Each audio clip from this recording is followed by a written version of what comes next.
y nada más. Presenta.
Nuestros horrores favoritos.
Recurro a usted porque quiero contarle mi historia, dijo el hombre acostado sobre el diván del Dr. Harper. El hombre era Lester Billings, de Waterbury, Connecticut. Según la ficha de la enfermera Vickers, tenía 28 años, trabajaba para una empresa industrial de Nueva York, estaba divorciado y había tenido 3 hijos, todos muertos. No puedo recurrir a un cura porque no soy católico. No puedo recurrir a un abogado porque no he hecho nada que deba consultar con él. Lo único que hice fue matar a mis hijos, de uno en uno. Los maté a todos. El Dr. Harper puso en marcha el magnetófono. Billings estaba duro como una estaca sobre el diván, sin darle un ápice de sí. Sus pies sobresalían rígidos por el extremo. Era la imagen de un hombre que se sometía a una humillación necesaria. Tenía las manos cruzadas sobre el pecho, como un cadáver. Sus facciones se mantenían escrupulosamente compuestas. Miraba el simple cielo raso, blanco, de paneles, como si por su superficie desfilaran escenas e imágenes. ¿Quiere decir que los mató realmente o...? No. Un movimiento impaciente de la mano. Pero fui el responsable. Denny en 1967, Charles en 1971 y Andy este año. Quiero contárselo. El Dr. Harper no dijo nada. Le pareció que Billings tenía un aspecto demacrado y envejecido. Su cabello raleaba, su tez estaba pálida. Sus ojos encerraban todos los secretos miserables del whisky. Fueron asesinados, ¿entiende? Pero nadie lo cree. Si lo creyeran, todo se arreglaría. ¿Por qué?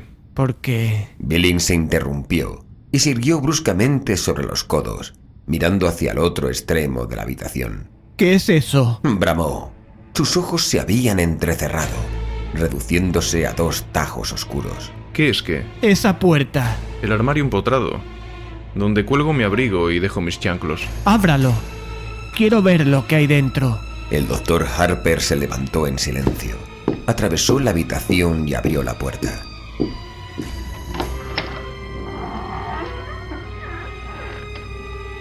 Dentro, una gabardina marrón colgaba de una de las 4 o 5 perchas. Abajo habían un par de chanclas relucientes. Dentro de uno de ellos había un ejemplar cuidadosamente doblado del New York Times. Eso era todo. Conforme. Sí. Billings dejó de apoyarse sobre los codos y volvió a la posición anterior. Decía que si se pudiera probar el asesinato de sus 3 hijos, todos sus problemas se solucionarían. ¿Por qué? Me mandarían a la cárcel. Para toda la vida. Y en una cárcel uno puede ver lo que hay dentro de todas las habitaciones. Todas las habitaciones. Sonrió a la nada. ¿Cómo fueron asesinados sus hijos? No trate de arrancármelo por la fuerza. Billings se volvió y miró a Harper con expresión contrariada. Se lo diré. No se preocupe. No soy uno de sus chalados que se pasean por el mundo y pretenden ser Napoleón o que justifican haberse aficionado a la heroína porque la madre no los quería. Sé que no me creerá. No me interesa. No me importa. Me bastará con contárselo. Muy bien. El doctor Harper extrajo su pipa. Me casé con Rita en 1965. Yo tenía 21 años y ella 18. Estaba embarazada. Ese hijo fue Denny. Sus labios se contorsionaron para formar una sonrisa gomosa, grotesca, que desapareció en un abrir y cerrar de ojos. Tuve que dejar la universidad y buscar empleo, pero no me importó. Los amaba a los dos. Éramos muy felices. Rita volvió a quedar embarazada poco después del nacimiento de Denny y Cheryl vino al mundo en diciembre de 1966. Andy nació en el verano de 1969, cuando Denny ya había muerto. Andy fue un accidente. Eso dijo Rita. Aseguró que a veces los anticonceptivos fallan.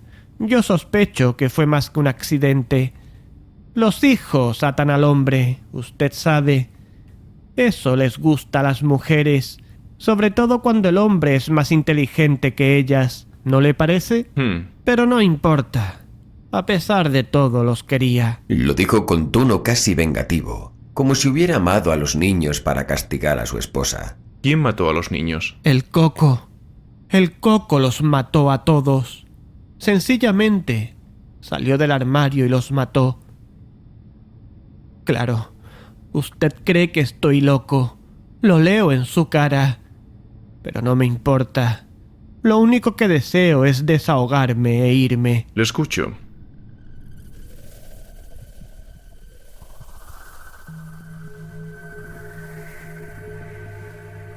Todo comenzó cuando Denny tenía casi 2 años y Cheryl era apenas un bebé.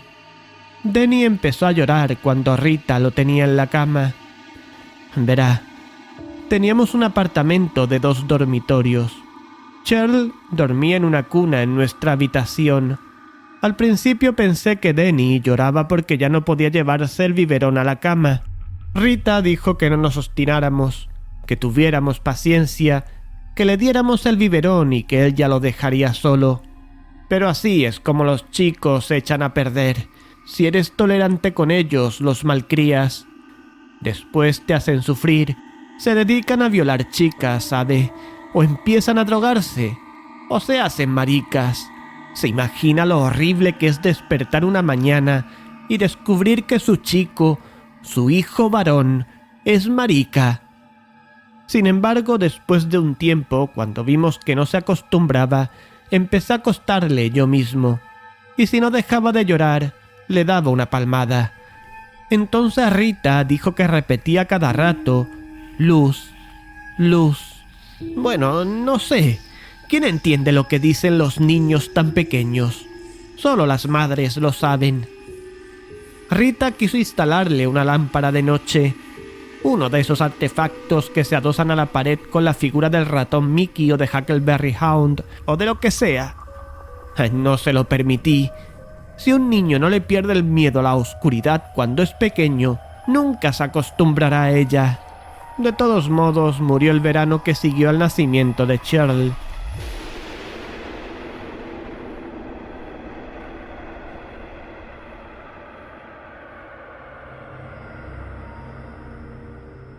Esa noche lo metí en la cama y empezó a llorar enseguida. Esta vez entendía lo que decía. Señaló directamente el armario cuando lo dijo. «El coco», gritó. «El coco, papá». Apagué la luz y salí de la habitación y le pregunté a Rita por qué le había enseñado esa palabra al niño. Sentí deseos de pegarle un par de bofetadas, pero me contuve. Juró que nunca se la había enseñado. La acusé de ser una condenada embustera. Verá, ese fue un mal verano para mí. Solo conseguí que me emplearan para cargar camiones de Pepsi-Cola en un almacén y estaba siempre cansado. Cheryl se despertaba y lloraba todas las noches, y Rita la tomaba en brazos y gimoteaba. Le aseguro que a veces tenía ganas de arrojarlas a las 2 por la ventana. Jesús. A veces los mocosos te hacen perder la chaveta. Podrías matarlos. El niño me despertó a las 3 de la mañana puntualmente. Fui al baño medio dormido, ¿sabe? Y Rita me preguntó si había ido a ver a Denny. Le contesté que lo hiciera ella, y volví a acostarme. Estaba casi dormido cuando Rita empezó a gritar. Me levanté y entré en la habitación.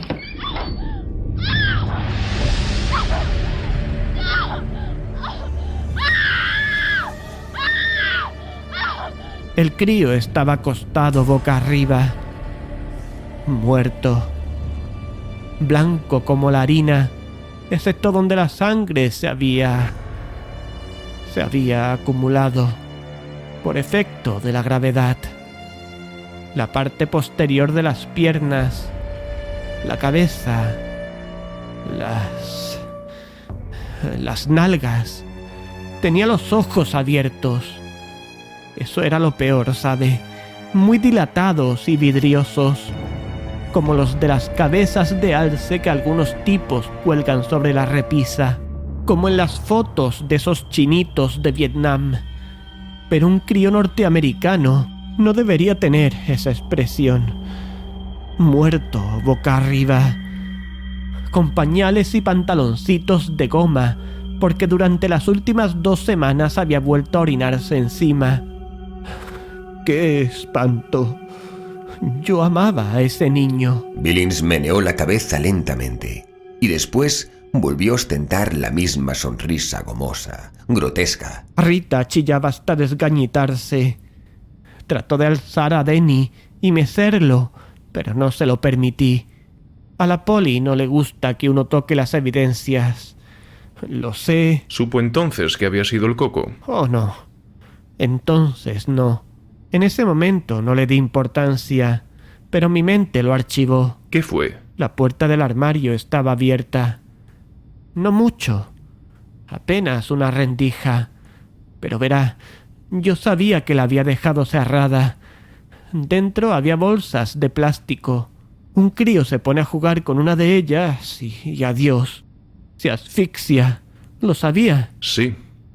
¿Qué sucedió después? Billings se encogió de hombros. Lo enterramos. Miró con morbosidad sus manos, que habían arrojado tierra sobre 3 pequeños ataúdes. ¿Hubo una investigación? Claro que sí. Los ojos de Billings centellearon con un brillo sardónico. Vino un jodido matasanos con un estetoscopio y un maletín negro lleno de clichés y una zamarra robada de alguna escuela veterinaria. Colapso en la cuna fue el diagnóstico. ¿Ha oído alguna vez semejante disparate? El crío tenía 3 años. El colapso en la cuna es muy común durante el primer año de vida, pero el diagnóstico ha aparecido en los certificados de defunción de niños de hasta 5 años, a falta de otro mejor. ¡Mierda! Harper volvió a encender su pipa. Un mes después del funeral, instalamos a Cheryl en la antigua habitación de Denny. Rita se resistió con uñas y dientes, pero yo dije la última palabra. Me dolió, por supuesto. Jesús, me encantaba tener a la mocosa con nosotros. Pero no hay que sobreproteger a los niños, pues en tal caso se convierten en lisiados. Cuando yo era niño, mi madre me llevaba a la playa, y después se ponía ronca gritando: «No te internes tanto, no te metas allí, hay corrientes submarinas, has comido hace 1 hora, No te zambullas de cabeza. Le juro por Dios que incluso me decía que me cuidara de los tiburones. ¿Y cuál fue el resultado? Que ahora ni siquiera soy capaz de acercarme al agua.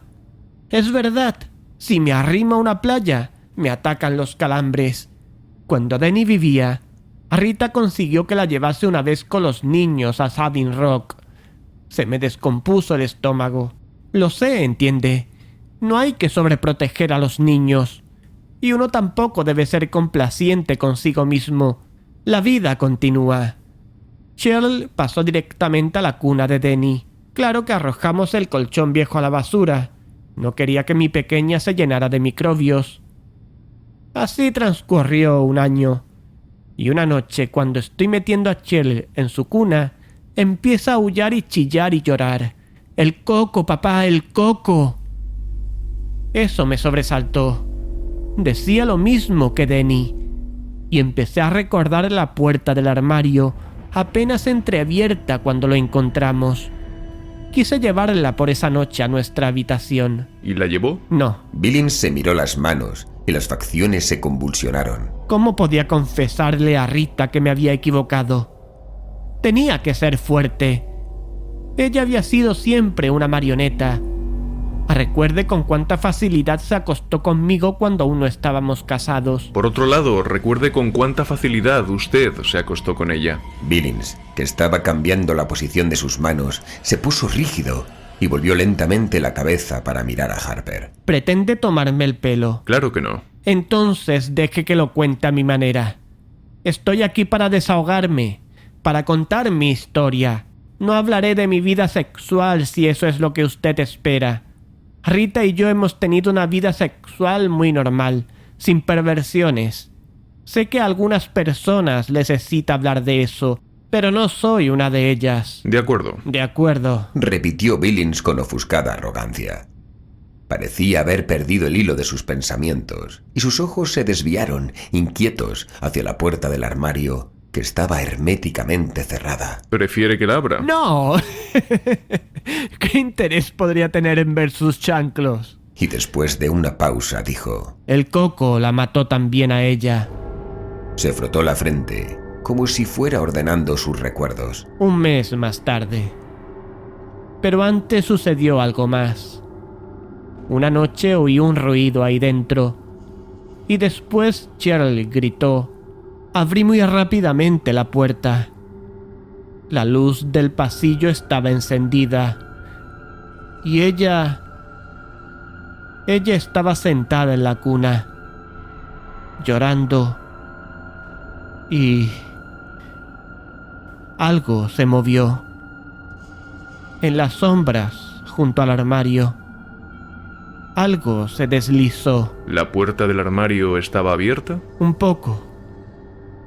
Solo una rendija. Cheryl hablaba a gritos del coco y dijo algo más que sonó como garras. Solo que ella dijo gala, ¿sabe? A los niños les resulta difícil pronunciar la R. Rita vino corriendo y preguntó qué sucedía. Le contesté que la habían asustado las sombras de las ramas que se movían en el techo. ¿Galochas? Galochas. Son una especie de chanclos. Quizás había visto las galochas en el armario y se refería a eso. Quizá se refería a eso, pero yo no lo creo. Me pareció que decía garras. Sus ojos empezaron a buscar otra vez la puerta del armario. Garras. Largas garras. Su voz se había reducido a un susurro. ¿Miró dentro del armario? Sí. Las manos de Billings estaban fuertemente entrelazadas sobre su pecho, tan fuertemente que se veía una luna blanca en cada nudillo. ¿Había algo dentro? ¿Vio al...? No vi nada. Chilló Billings de súbito, y las palabras brotaron atropelladamente, como si hubieran arrancado un corcho negro del fondo de su alma. Cuando murió la encontré yo, verá. Y estaba negra. Completamente negra. Se había tragado la lengua. Y estaba negra como una negra de un espectáculo de negros, y me miraba fijamente. Sus ojos parecían los de un animal embalsamado, muy brillantes y espantosos, como canicas vivas, como si estuviera diciendo: me pilló papá, tú dejaste que me pillara, tú me mataste, tú le ayudaste a matarme. Su voz se apagó gradualmente. Un solo lagrimón silencioso se deslizó por su mejilla. Fue una convulsión cerebral, ¿sabe? A veces le sucede a los niños. Una mala señal del cerebro. Le practicaron la autopsia en Hartford y nos dijeron que se había asfixiado al tragarse la lengua durante una convulsión. Y yo tuve que volver solo a casa porque Rita se quedó allí, bajo el efecto de los sedantes. Estaba fuera de sí. Tuve que volver solo a casa. Y sé que a un crío no le atacan las convulsiones por una alteración cerebral. Las convulsiones pueden ser el producto de un susto. Y yo tuve que volver solo a la casa donde estaba eso. Dormí en el sofá, con la luz encendida. ¿Sucedió algo? Tuve un sueño. Estaba en una habitación oscura y había algo que yo no podía ver bien. Estaba en el armario. Hacía un ruido viscoso. Me recordaba un cómic que había leído en mi infancia. Cuentos de la cripta. ¿Lo conoce? Jesús. Había un personaje llamado Graham Ingalls, capaz de invocar a los monstruos más abominables del mundo y algunos de otros mundos. De todos modos, en este relato, una mujer ahogaba a su marido, ¿entiende? Le ataba unos bloques de cemento a los pies y lo arrojaba a una cantera inundada. Pero él volvía. Estaba totalmente podrido y de color negro verdoso, y los peces le habían devorado un ojo, y tenía algas enredadas en el pelo. Volvía y la mataba. Y cuando me desperté en mitad de la noche, pensé que lo encontraría inclinándose sobre mí, con garras, largas garras. El doctor Harper consultó su reloj digital embutido en su mesa. Lester Billings estaba hablando desde hacía casi media hora. Cuando su esposa volvió a casa, ¿cuál fue su actitud respecto a usted? Aún me amaba. Seguía siendo una mujer sumisa. Ese es el deber de la esposa, ¿no le parece? La liberación femenina solo sirve para aumentar el número de chalados. Lo más importante es que cada cual sepa ocupar su lugar. Su ¿Su sitio en la vida? Eso es. Y la mujer debe seguir al marido. Durante los primeros 4 o 5 meses que siguieron a la desgracia, estuvo bastante mustia. Arrastraba los pies por la casa, no cantaba, no veía la televisión, no reía. Yo sabía que se sobrepondría. Cuando los niños son tan pequeños, uno no llega a encariñarse tanto. Después de un tiempo hay que mirar su foto para recordar cómo eran exactamente. Quería otro bebé. Le dije que era una mala idea. No de forma definitiva, sino por un tiempo. Le dije que era hora de que nos conformáramos y empezáramos a disfrutar el uno del otro. Antes nunca habíamos tenido la oportunidad de hacerlo. Si queríamos ir al cine, teníamos que buscar una babysitter. No podíamos ir a la ciudad a ver un partido de fútbol si los padres de ella no aceptaban cuidar a los críos, porque mi madre no quería tener tratos con nosotros. Denny había nacido demasiado poco tiempo después de que nos casamos, ¿entiende? Mi madre dijo que Rita era una zorra, una vulgar trotacalles. ¿Qué le parece? Una vez me hizo sentar y me recitó la lista de las enfermedades que podía pescarme si me acostaba con una prostituta. Me explicó cómo un día aparecería una llaguita en el pene, y al día siguiente se estaba pudriendo. Ni siquiera aceptó venir a la boda. Billings tamborileó con los dedos sobre su pecho. El ginecólogo de Rita le vendió un chisme llamado DIU, dispositivo intrauterino. Absolutamente seguro, dijo el médico. Bastaba insertárselo en el aparato femenino y listo. Si hay algo allí, el óvulo no se fecunda. Ni siquiera se nota. Ni siquiera sabes que está allí. Y al año siguiente volvió a quedar embarazada. Vaya seguridad absoluta. Ningún método anticonceptivo es perfecto. La píldora solo lo es en el 98% de los casos. El DIU puede ser expulsado por contracciones musculares o por un fuerte flujo menstrual y, en casos excepcionales, durante la evacuación. Sí, o la mujer se lo puede quitar. Es posible. ¿Y entonces qué? Empieza a tejer prendas de bebé, canta bajo la ducha y come encurtidos como una loca.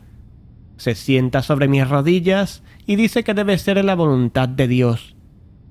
¡Mierda! El bebé nació al finalizar el año que siguió a la muerte de Cheryl. Exactamente. Un varón. Le llamó Andrew Lester Billings. Yo no quise tener nada que ver con él, por lo menos al principio. Decidí que, puesto que ella había armado el jaleo, tenía que apañársela sola. Sé que esto puede parecer brutal, pero no olvide cuánto había sufrido yo. Sin embargo, terminé por cobrarle cariño, ¿sabe? Para empezar, era el único de la camada que se parecía a mí. Denny guardaba parecido con su madre, y Shirley no se había parecido a nadie, excepto tal vez a la abuela Ann. Pero Andy era idéntico a mí. Cuando volvía de trabajar iba a jugar con él. Me cogía solo el dedo y sonreía y gorgoteaba. A las 9 semanas ya sonreía como su papá. ¿Cree lo que le estoy contando? Y una noche, hete aquí que salgo de una tienda con un móvil para colgar sobre la cuna del crío. Yo siempre he pensado que los críos no valoran los regalos hasta que tienen edad suficiente para dar las gracias.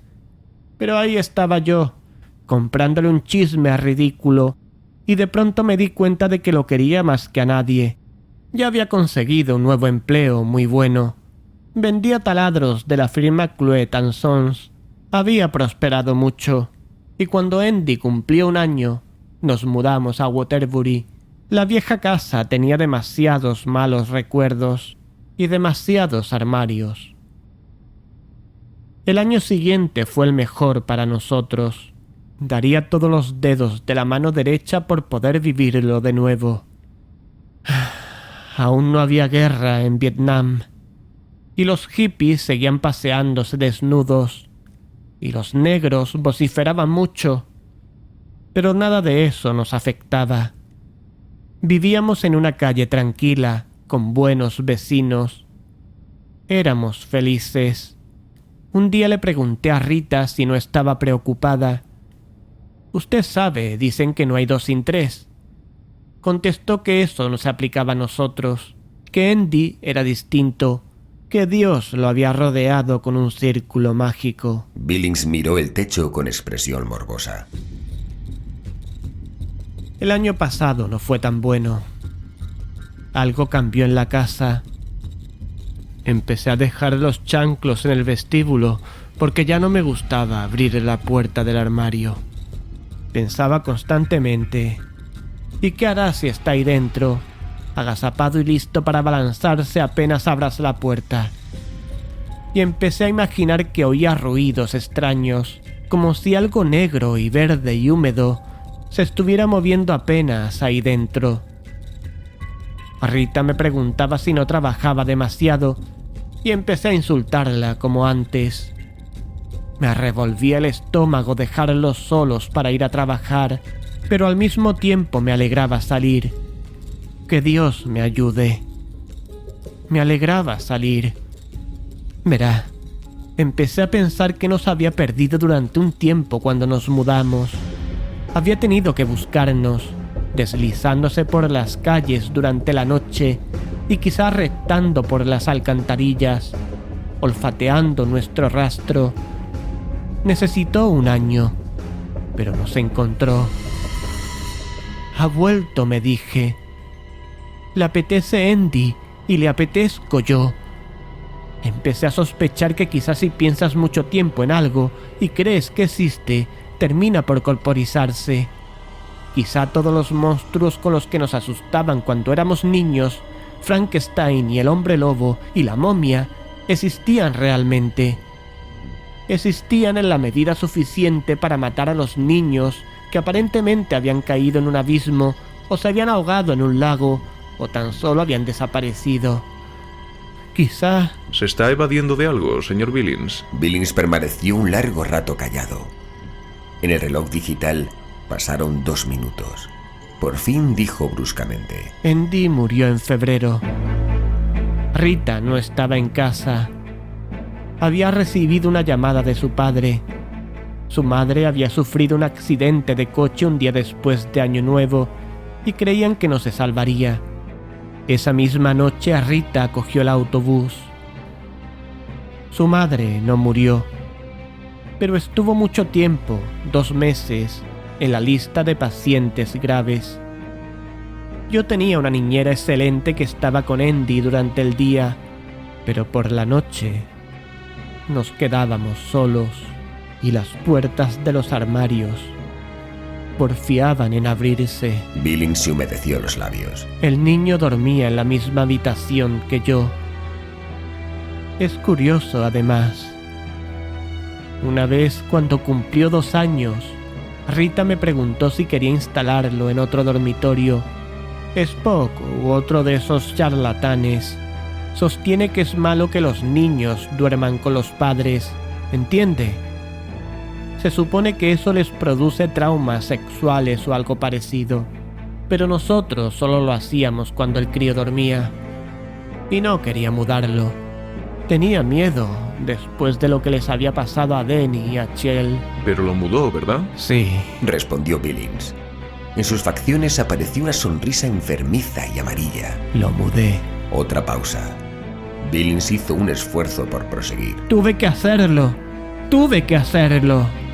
Todo había andado bien mientras Rita estaba en la casa, pero cuando ella se fue, eso empezó a envalentonarse.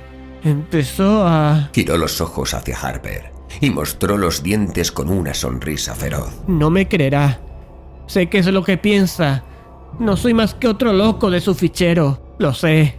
Pero usted no estaba allí, maldito fisgón. Una noche, todas las puertas de la casa se abrieron de par en par. Una mañana al levantarme, encontré un rastro de cieno e inmundicia en el vestíbulo, entre el armario de los abrigos y la puerta principal. ¿Eso salía? ¿O entraba? No lo sé. Juro ante Dios que no lo sé. Los discos aparecían totalmente rayados y cubiertos de limo. Los espejos se rompían. Y los ruidos. Se pasó la mano por el cabello. Me despertaba a las 3 de la mañana y miraba la oscuridad. Y al principio me decía, es solo el reloj. Pero por debajo del tic-tac, oía que algo se movía sigilosamente. Pero no con demasiado sigilo, porque quería que yo lo oyera. Era un deslizamiento pegajoso, como el de algo salido del fregadero de la cocina, o un chasquido seco, como el de garras que se arrastraran suavemente sobre la baranda de la escalera, y cerraba los ojos, pensando que si oírlo era espantoso, verlo sería. Y siempre temía que los ruidos se interrumpieran fugazmente y que luego estallara una risa sobre mi cara y una bocanada de aire con olor a coles rancias y que unas manos se cerraran sobre mi cuello. Billings estaba pálido y tembloroso. De modo que lo mudé. Verá, sabía que primero iría a buscarle a él, porque era más débil. Y así fue. La primera vez chilló en mitad de la noche, y finalmente cuando reuní los cojones suficientes para entrar, lo encontré de pie en la cama y gritando, ¡El coco, papá! ¡El coco! ¡Quiero ir con papá! ¡Quiero ir con papá! Pero no pude. No pude. Y 1 hora más tarde oí un alarido sobrecogedor, gorgoteante, y me di cuenta de que le amaba mucho, porque entré corriendo, sin siquiera encender la luz. Corrí, oh Jesús, María y José, le había atrapado. Le sacudía como un perro sacude un trapo, y vi algo con unos repulsivos hombros encorvados y una cabeza de espantapájaros, y sentí un olor parecido al que despide un ratón muerto en una botella de gaseosa, y oí cómo se quebraba el cuello de Andy. La voz de Billings sonó fría y muerta. Fue un ruido semejante al del hielo que se quiebra cuando uno patina sobre un estanque en invierno. ¿Qué sucedió después? Eché a correr. Fui a una cafetería que estaba abierta durante toda la noche. ¿Qué le parece esto? Como prueba de cobardía. Me metí en una cafetería y bebí 6 tazas de café. Después volví a casa. Ya amanecía. Llamé a la policía aún antes de subir al primer piso. Estaba tumbado en el suelo mirándome, acusándome. Había perdido un poco de sangre por una oreja, pero solo una rendija. Se cayó. Harper miró el reloj digital. Habían pasado 50 minutos. Pídale 1 hora a la enfermera. ¿Los martes y jueves? Solo he venido a contarle mi historia, para desahogarme. Le mentí a la policía, ¿sabe? Dije que probablemente el crío había tratado de bajar de la cuna por la noche y se lo tragaron. Claro que sí. Eso era lo que parecía. Un accidente como los otros. Pero Rita comprendió la verdad. Rita comprendió, finalmente. Señor Billings, tenemos que hablar mucho, manifestó el doctor Harper después de una pausa. Creo que podremos eliminar parte de sus sentimientos de culpa, pero antes tendrá que desear realmente librarse de ellos. ¿Acaso piensa que no lo deseo? Exclamó Billings, apartando el antebrazo de sus ojos. Estaban rojos, irritados, doloridos. Aún no. Los martes y jueves. ¡Maldito curandero!, masculló Billings después de un largo silencio. Está bien. Pídale hora a la enfermera, señor Billings. Adiós. Billings soltó una risa hueca y salió rápidamente de la consulta, sin mirar atrás. La silla de la enfermera estaba vacía. Sobre el secante del escritorio había un cartelito que decía: «Vuelvo enseguida». Billings se volvió y entró nuevamente en la consulta. Doctor, su enfermera... Pero la puerta del armario estaba abierta. Solo una pequeña rendija. ¡Qué lindo! Dijo la voz desde el interior del armario. ¡Qué lindo! Las palabras sonaron como si hubieran sido articuladas por una boca llena de algas descompuestas. ¡No! Billings se quedó paralizado donde estaba, mientras la puerta del armario se abría. Tuvo una vaga sensación de tibieza en el bajo vientre cuando se orinó encima. ¡Qué lindo!, dijo el coco, mientras salía arrastrando los pies. Aún sostenía su máscara del doctor Harper en una mano podrida, de garras espatuladas. ¡No!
escuchado nuestros horrores favoritos.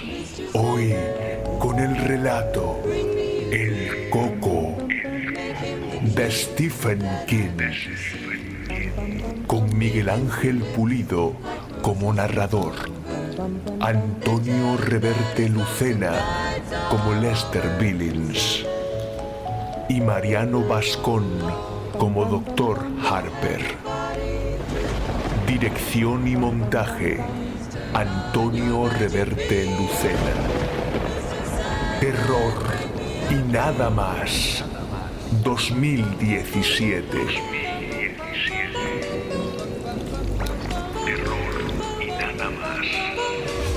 Mr. Sandman, bring me a dream. Make him the cutest that I've ever seen. Give him the word that I'm not a rover. Then tell him that his lonesome nights are over. Sandman, I'm so alone. Don't have nobody to call my own. Please turn on your magic beam. Oh, Mr. Sandman, bring me a dream. Bum bum bum bum bum bum bum bum bum bum bum bum bum bum.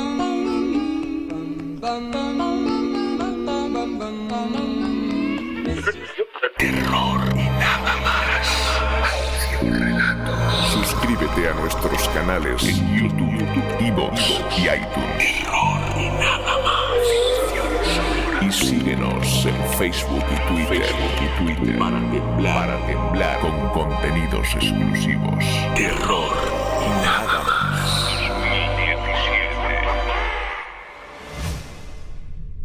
Terror y nada más es un proyecto libre sin ánimo de lucro que pretende promover la cultura del terror y la ciencia ficción mediante la adaptación en formato radioteatro o audiolibro de diversas obras del género. Pretendemos dar a conocer las obras y sus autores y fomentamos y recomendamos la compra de la obra correspondiente a nuestro público. Además, pretendemos acercar la obra y su autor a personas con discapacidad que de otra forma tendrían grandes dificultades para disfrutarla. En ningún momento pretendemos vulnerar derechos de autor de ninguna de las obras adaptadas, y ante la imposibilidad de contactar con los legítimos poseedores de los derechos de autor de cada una, rogamos que si alguno de ellos ve inconveniente para sus intereses legítimos en alguna de nuestras adaptaciones, contacten con nosotros en nuestro correo electrónico antoniorevertelucena@gmail.com para llegar a algún tipo de acuerdo con ellos o en última instancia retirar los contenidos que se nos soliciten. Gracias.